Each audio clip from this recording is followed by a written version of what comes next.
It's known as the mother of all states, and with good reason. The history of Virginia is the history of America. Virginia was home to many leaders of a fledgling young nation, and the structures they built stand tribute to their ingenuity and their vision. Its lush fields have been the site of bloody battles, as well as moments of great triumph. It's the site of what may be the most ambitious history lesson in America, as well as a school that charted the path for American education. From ancient natural wonders to modern curiosities, aerial Virginia travels across a diverse and rugged landscape. It is the realm of pirates, the source of legends, and the launching pad for American democracy.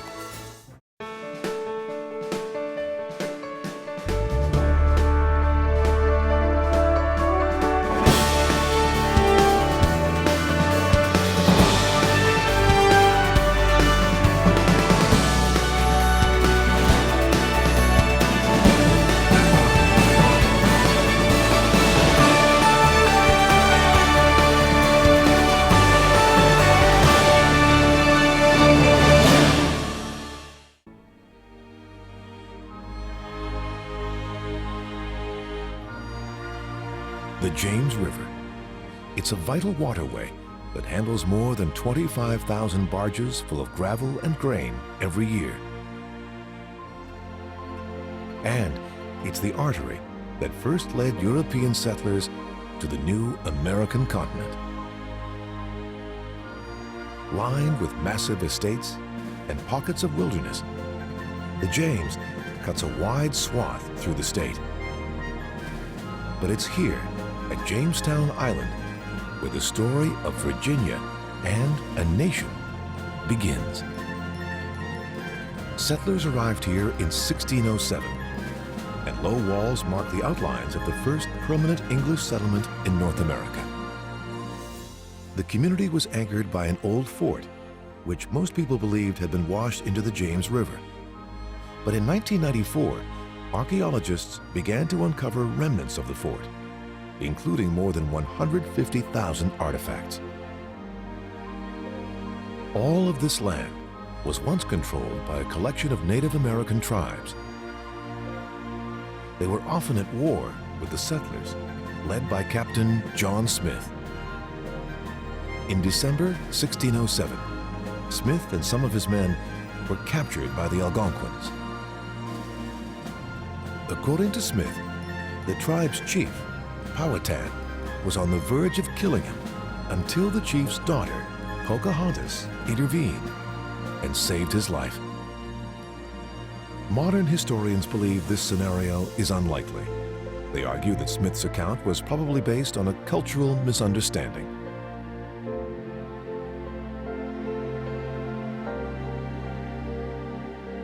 The early history of this area is further explored at the nearby Jamestown settlement.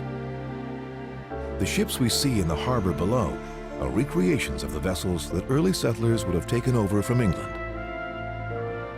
The biggest of these, the Susan Constant, probably carried 105 passengers and 40 crew members on the arduous 4-month-long journey. The James Fort area features replicas of thatched roof buildings, including a church, a guardhouse, and the governor's house. To the southeast is Norfolk, the world's largest natural harbor, and a city with a proud military tradition. Many World War II veterans served here, and it's still a stop for many seafaring military officers. On the northern edge of the city, Norfolk houses the largest naval installation in the world. The 7 miles of wharf and pier space are home to 75 ships. Another 3,000 ships pass through here every year. One ship that's not going anywhere is the USS Wisconsin. which has been decommissioned and turned into a museum. One of the largest battleships in the world, it's also one of the toughest. Commissioned in April 1944, the Wisconsin was part of a fleet that destroyed hundreds of Japanese ships and planes in the Philippines. But after several successful missions, a furious typhoon swept through, sinking 3 supporting destroyers. The Wisconsin was unharmed. The vessel's durability would be tested again and again, as it later held off enemy forces in the Korean War and the Gulf War. The old battleship was finally decommissioned after 47 years of service in September 1991.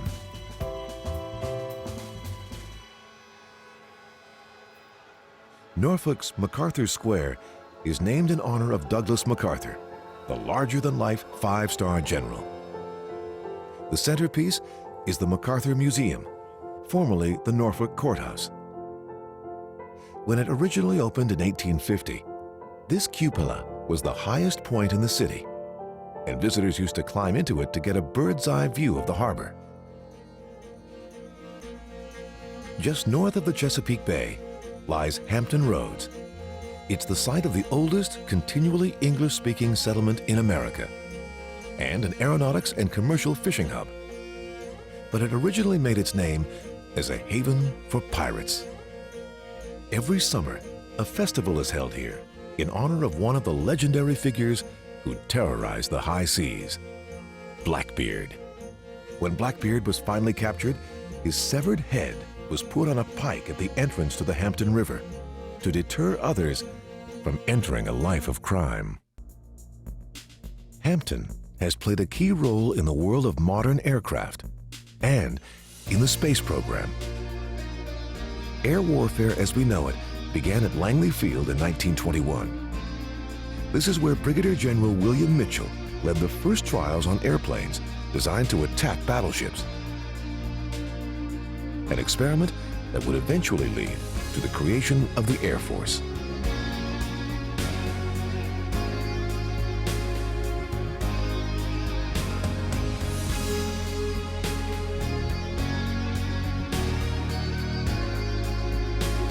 Around the same time, some of the earliest experiments in aeronautics were being done here.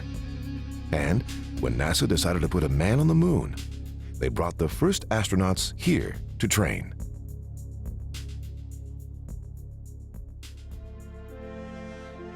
Near Hampton is the home of the Gibraltar of the Chesapeake,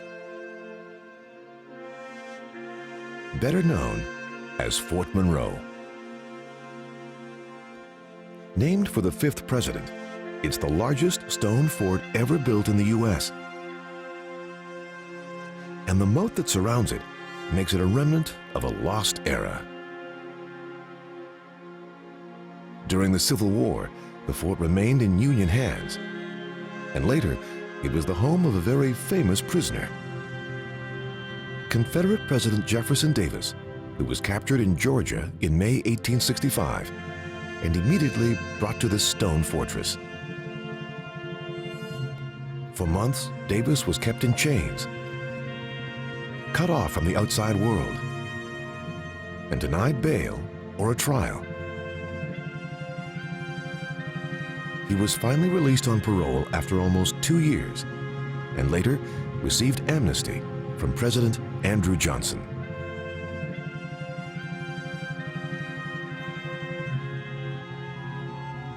Long before it was torn apart by civil war, America fought for its freedom from England. And here in Yorktown, troops fought the last major land battle of the Revolutionary War. General George Washington and his army, assisted by French soldiers, won a decisive battle here, leading to a surrender of British forces.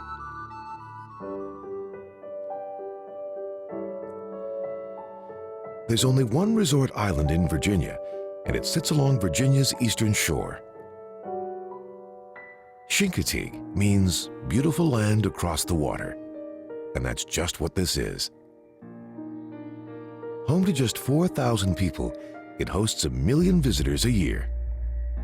Chincoteague is known for its oysters, clams, and fishing, but it's surely most famous for its feral horses.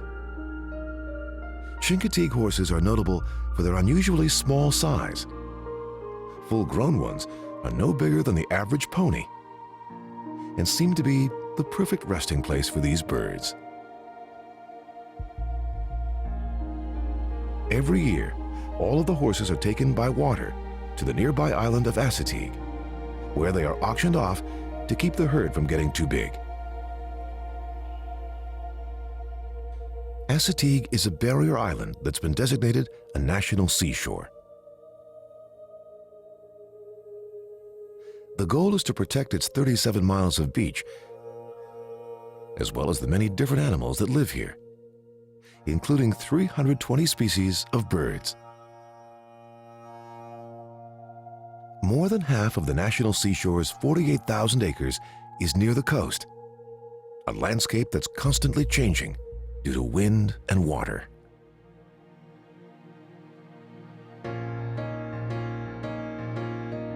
To the south is Virginia Beach, the most well-populated city in the state, and a premier tourist destination with 28 miles of surf, sand, and good times. It's hard to imagine today, but for many years, this was a quiet seaside town. Its lone hotel burned down in 1907, and it was 20 years before another took its place. In its heyday, the Cavalier was as elegant as its name. When it opened in 1927, the $2 million structure featured every amenity. One of those perks was running water in each room, including a separate tap for salt water, which was believed to have healing properties. F. Scott Fitzgerald, Judy Garland, and several presidents have graced its halls, as did Adolph Coors, the founder of Coors Brewery. In 1929, the 82-year-old fell to his death from a 6th-story window. No one knows if it was an accident or not, but legend has it that Coors' ghost still haunts the grand old Cavalier. Over the years, as Virginia Beach has become more populated, a huge amount of waste has piled up, and the result is Mount Trashmore. The 68-foot-tall peak is made of pure garbage, all of it covered with grass and converted into a city park.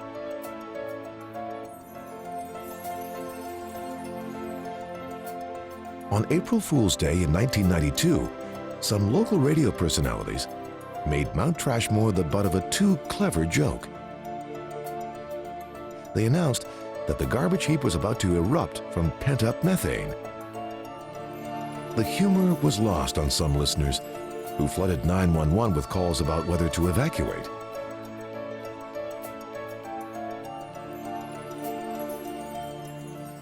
Cape Henry is home to this lighthouse, the official symbol of Virginia Beach.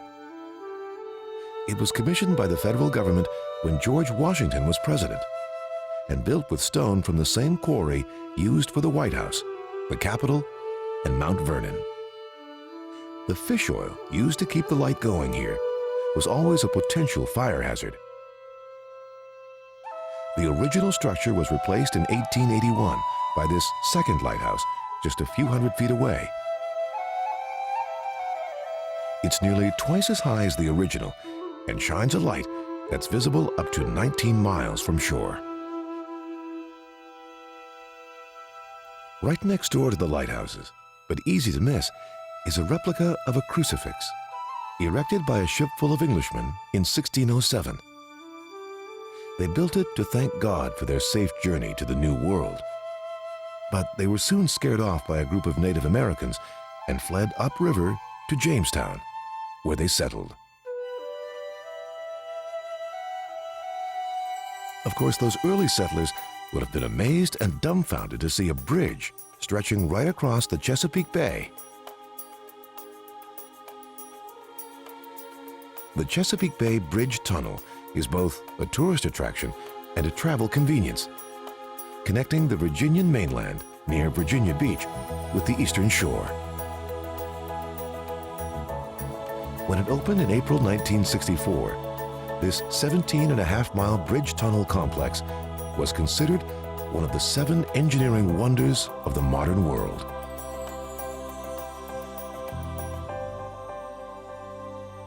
Colonial Williamsburg is perhaps the most ambitious living history museum in the U.S.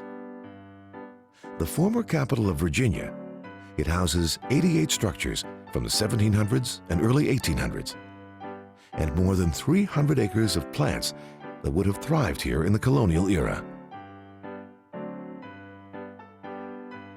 Virginia's largest historical preservation project was actually funded by a famous New Yorker, John D. Rockefeller, Jr.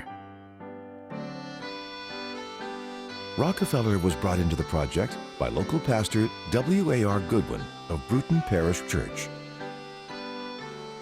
When they began buying properties, Rockefeller kept the project secret so that residents selling their homes wouldn't drive up prices.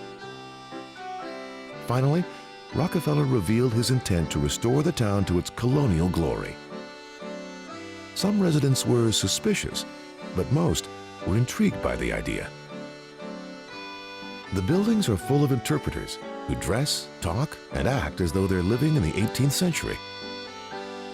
Some are actors or historians, and others just have great enthusiasm for America's past. As a result, what might have been a colonial footnote is a tourist mecca. 1 million visitors come here every year.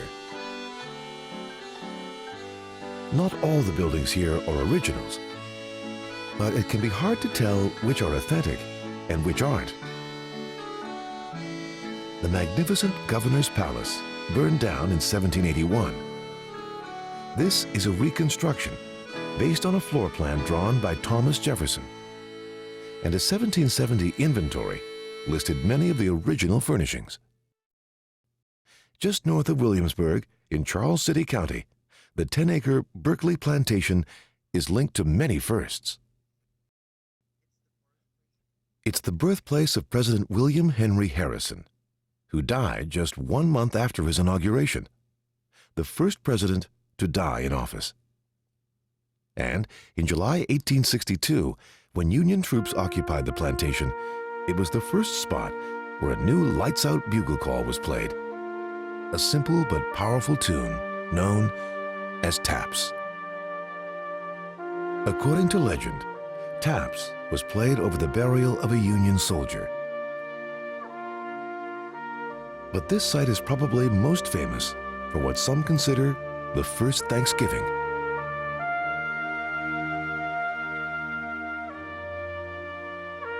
On December 4th, 1619, more than a year before the Pilgrims set sail, Captain John Woodleaf and a group of Englishmen landed on the James River.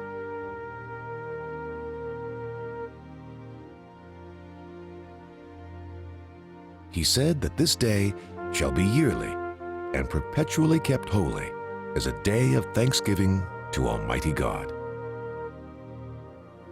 But it was Abraham Lincoln who made Thanksgiving an official holiday, and he was honoring the Pilgrims' Feast in Massachusetts, not Jamestown.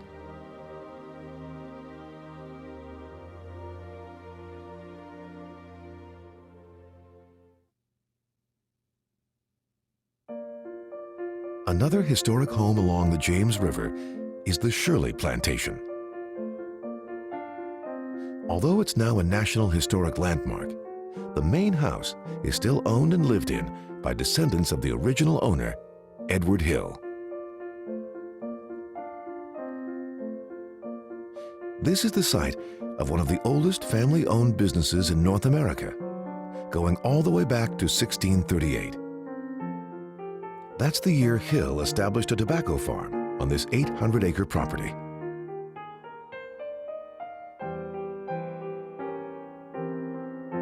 The current house was built a century later for his great-granddaughter.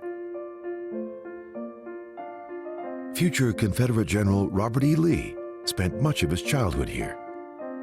His mother, Anne Hill Carter, was born, raised, and married at Shirley Plantation.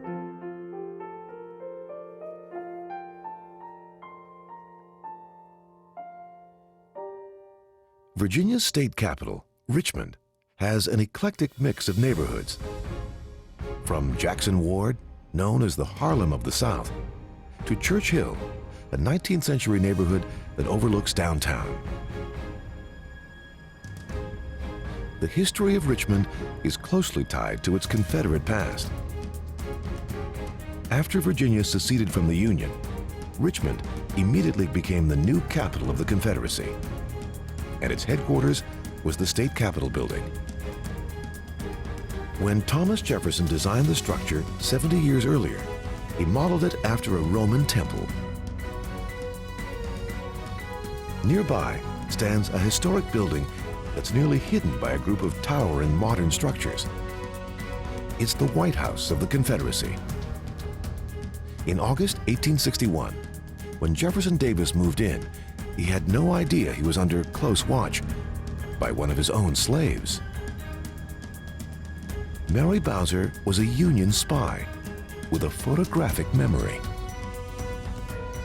But under suspicion, Mary escaped from Richmond in January 1865, just months before the arrival of Union troops when Davis himself fled. On the outskirts of Richmond, in neighboring Henrico County, is the largest sports venue in Virginia, the Richmond International Raceway. Although there's little activity on off days, on race days, this stadium regularly packs sellout crowds of 110,000 spectators. It's gone by many names over the years, but one thing has remained constant here, and that's the presence of the Petty family. 3 generations of the Petty family, Lee, Richard, and Kyle, have roared to victory here, solidifying their reputation as one of the first families of NASCAR. Richmond boasts the only street in the U.S. that's a National Historic Landmark. Monument Avenue runs through the heart of the city's fan district. The tree-lined promenade is noted for its extraordinary architecture, but may be most famous for its statues, including Robert E. Lee, and of course, Jefferson Davis. In 1996, the city added the statue of a different kind of rebel, native son Arthur Ashe. In the 1950s, when the African-American Ashe was learning to play tennis in this segregated city, he was turned away from the white courts in nearby Byrd Park. Finally, Ashe moved to St. Louis, where he had the chance to play on integrated courts and be trained by a professional coach. He would become the first African-American winner of Wimbledon.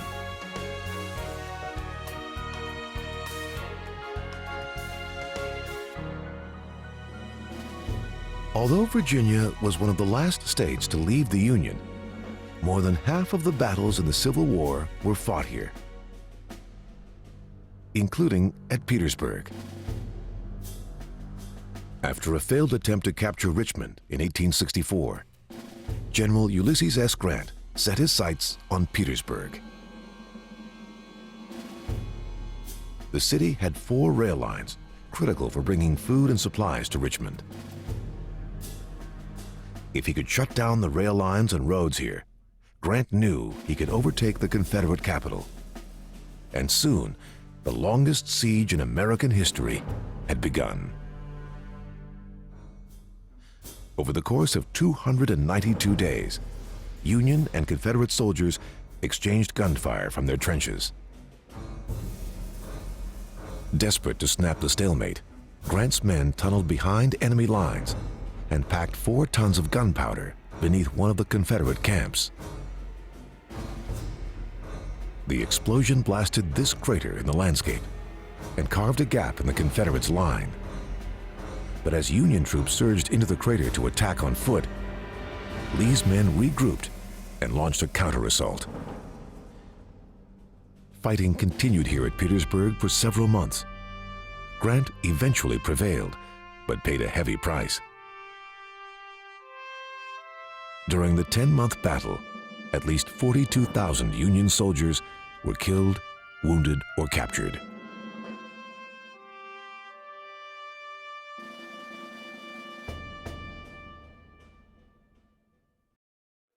For all the emphasis on history, Virginians still know how to have fun, especially at the King's Dominion Amusement Park, which has been thrilling kids of all ages since 1975. Some of the attractions from its early days still remain, like a 1/3 scale version of the Eiffel Tower and the carousel. The theme park has really made its name with adrenaline-pumping rides like the Dominator. The winding 4,000-foot steel track anchors the longest floorless roller coaster in the world.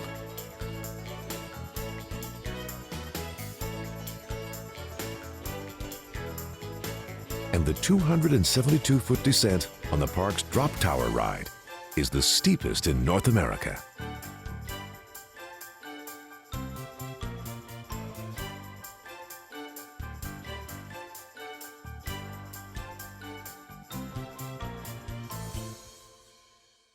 Those who prefer to find their thrills on the greens may be drawn to the nearby Kinloch Golf Club.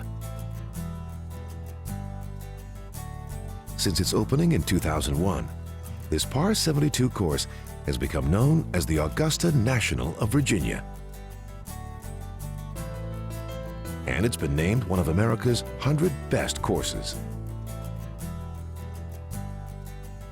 Kinloch was the brainchild of a real estate developer who first wanted to put a residential community here. When he decided to create a world-class golf course instead, he enlisted a local sports agent to help make his vision a reality. Unlike many courses, most of the features here were made by Mother Nature, not the course designer. Many of the original trees were also preserved during the clearing of the land, giving this the feel of a much older course.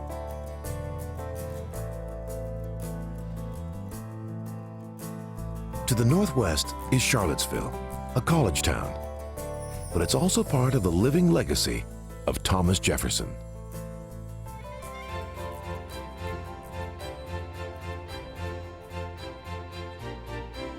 Jefferson lived here at Monticello.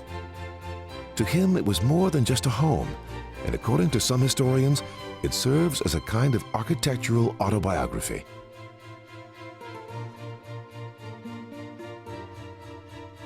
The name Monticello means little mountain in Italian, a fitting description of the location where the self-taught architect chose to build his home. Construction on the 43-room mansion began in 1770, shortly after Jefferson was first elected to public office. It went through many designs and redesigns and wasn't finished until 1809, the last year of his presidency. Jefferson was influenced by the designs of the late Italian architect Palladio, and his travels to France inspired him to add skylights and the famous dome room. Jefferson, who valued his privacy, left the house surrounded by trees. He did clear enough space for several gardens, where the avid horticulturist grew more than 250 kinds of vegetables and herbs. Jefferson once said, "I am as happy nowhere else and in no other society, and all my wishes end where I hope my days will end, at Monticello." His days did end here on July 4th, 1826, exactly 50 years after American independence. Jefferson left instructions that his gravestone should be an obelisk, and he also wrote his own epitaph. Here was buried Thomas Jefferson, author of the Declaration of American Independence, of the Statute of Virginia for Religious Freedom, and father of the University of Virginia. Jefferson, who didn't even mention being the country's third president, clearly didn't want his work at UVA to be forgotten. Jefferson had his hand in every element of the school's creation. He designed the buildings, chose books for the library, and helped shape the curriculum. The retired statesman even hosted a weekly dinner for students, including a young writer named Edgar Allan Poe. The author of The Raven and The Telltale Heart never earned his degree here. After running up too many gambling debts, he had to leave school early. When the university opened in 1825, it served a class of just 123 students. Today, it regularly has an incoming class of about 3,000 first-year students. Considered one of the top public colleges in the nation, UVA is still known as Mr. Jefferson's University. The Charlottesville area is also home to several wineries, and again, they trace their heritage back to Jefferson, known by many as the father of American wine. He planted dozens of grape varieties himself, and when a small group of Italian vintners arrived in Virginia, he donated 200 acres of land for them to do the same. After Prohibition, Virginia's wine production virtually disappeared. But in the last 20 years, the number of wineries has multiplied from 6 to more than 100.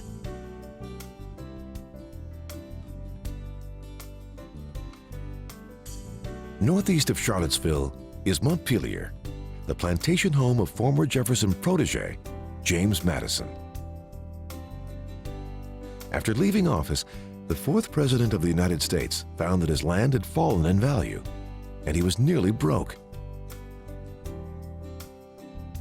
The primary author of the U.S. Constitution held back from publishing some of his papers. He hoped they would bring cash to his wife, Dolly, when he was gone. By the summer of 1836, the last surviving founding father was gravely ill. Legend has it that a friend urged Madison to take medicine that would prolong his life until July 4th. Madison refused and died less than a week before the 60th anniversary of American independence. Soon, his wife was forced to sell Montpelier to pay off increasing debt.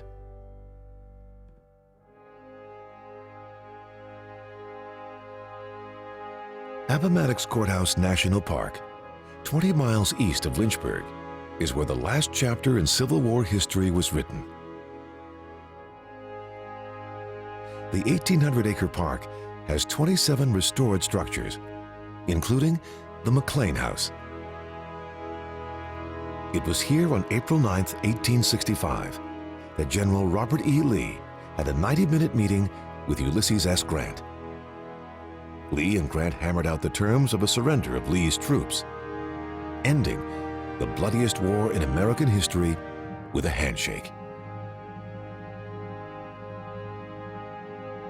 There was never an official peace treaty signed between the North and the South. That would have meant acknowledging the Confederacy as a separate country, something the United States refused to do.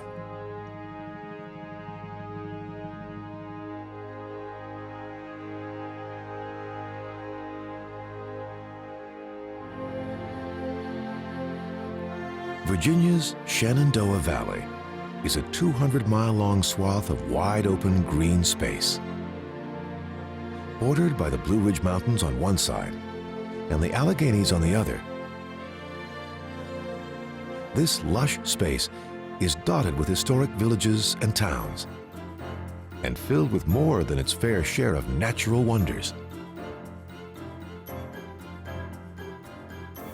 The valley is named for the majestic river that runs through it. The Native Americans called it the Shenandoah, or Daughter of the Stars, because of the way the light sparkles off it.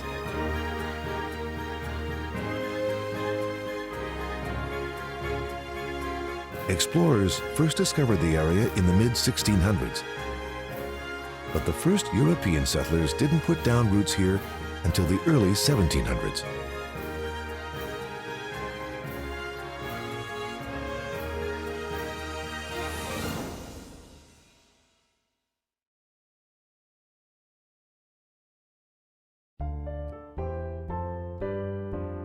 With its scenic countryside, Lexington has attracted many transplants to the area, including Stonewall Jackson, who spent a decade here.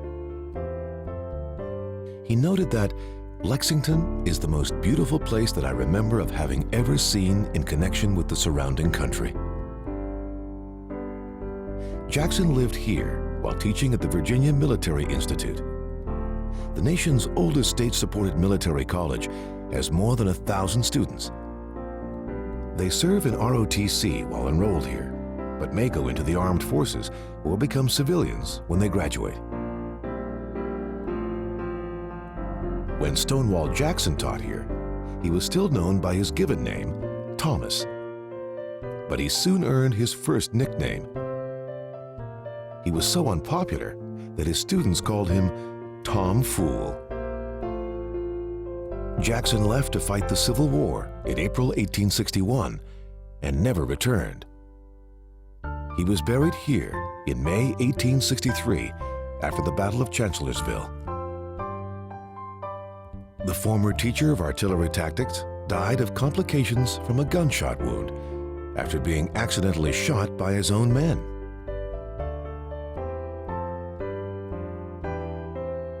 Lexington is also the final burial place of General Robert E. Lee. His remains are at Washington and Lee University, where he served as president.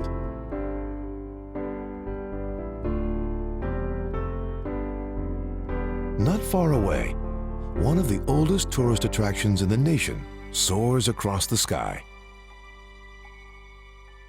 Natural Bridge is 90 feet wide and over 200 feet tall, and estimated to weigh about 36,000 tons.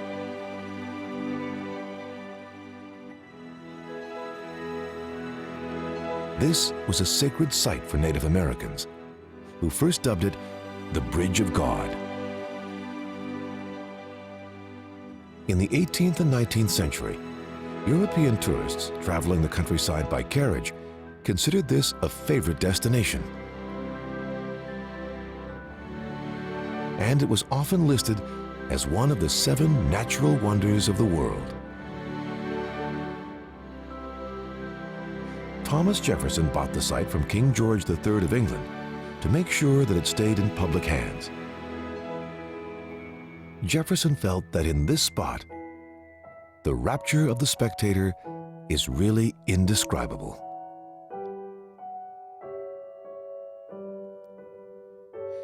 Near Natural Bridge sits a curiosity that's definitely man-made, seemingly familiar and yet unique. This replica of Stonehenge, built by Mark Klein, opened on April Fool's Day 2004 and is known as Foamhenge. The original in England was built over hundreds of years. This replica, with 16-foot-tall pieces of styrofoam, went up in little more than a day. The first version of it blew right over, so Klein added pipes to root it to the ground. And it's been standing tall ever since. The valley is dotted with small towns, each one more picturesque than the last. But rural Virginia doesn't get much more quaint than Mayberry. Mayberry's picturesque Mayberry Mill is one of the most popular spots on the Blue Ridge Parkway and one of the most photographed sites in Virginia.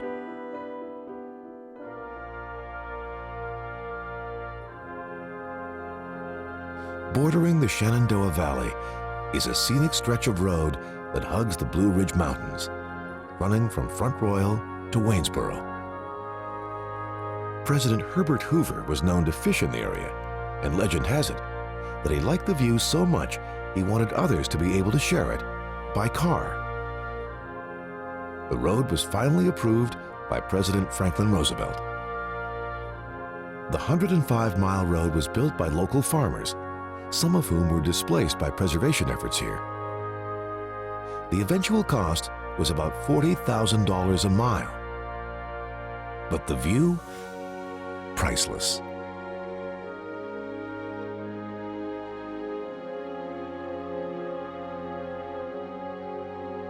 South and west of the Shenandoah Valley lies the region known as Appalachia. This is a place with a rich culture all its own and a long tradition of exploration and adventure. Forged by wind and water, Cumberland Gap is one of the few major breaks in the Appalachian mountain chain. This 20-mile-long national park contains 20,000 acres of wilderness, extending into Tennessee and Kentucky. Adventurers like Daniel Boone helped to forge the way through the gap for early pioneers. It continued to be the best route to the western U.S. until the early 1800s.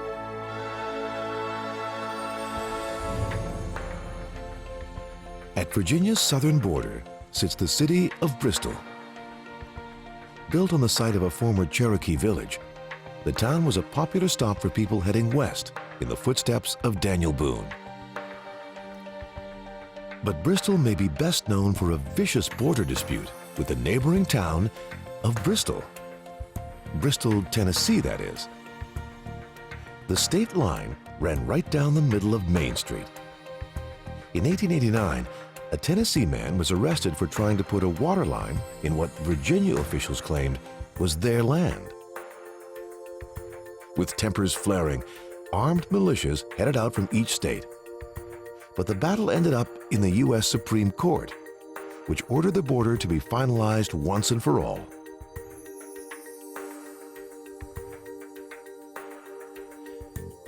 In a show of good faith, the two Bristols erected a massive sign over the aptly renamed State Street. One half of it in Virginia, the other half in Tennessee.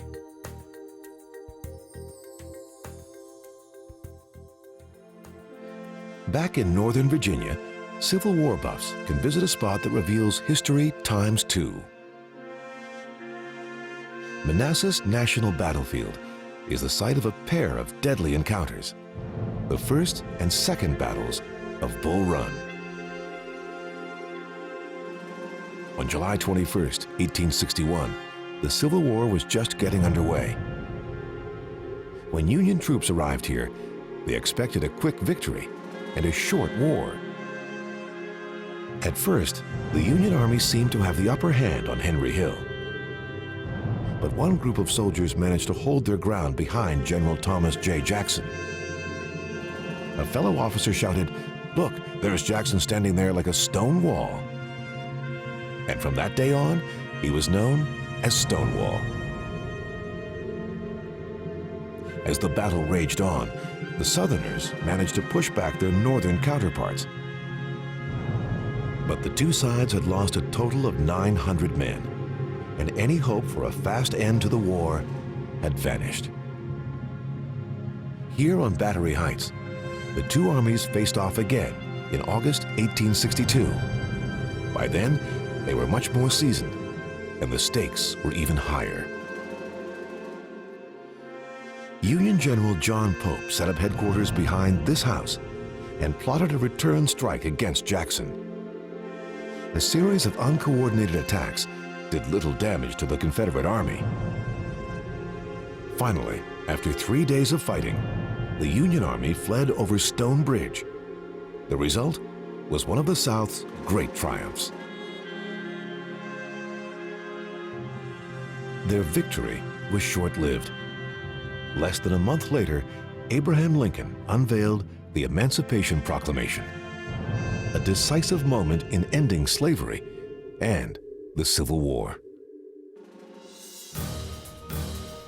From its pre-revolutionary roots to its Civil War battles, from its celebration of architecture to its preservation of natural splendor, Virginia has been critical in the shaping of modern America. By celebrating the traditions of its founding fathers, without losing its sense of fun, Virginia remains a place well-rooted in the past, yet firmly grounded in the present, and well-positioned for the future.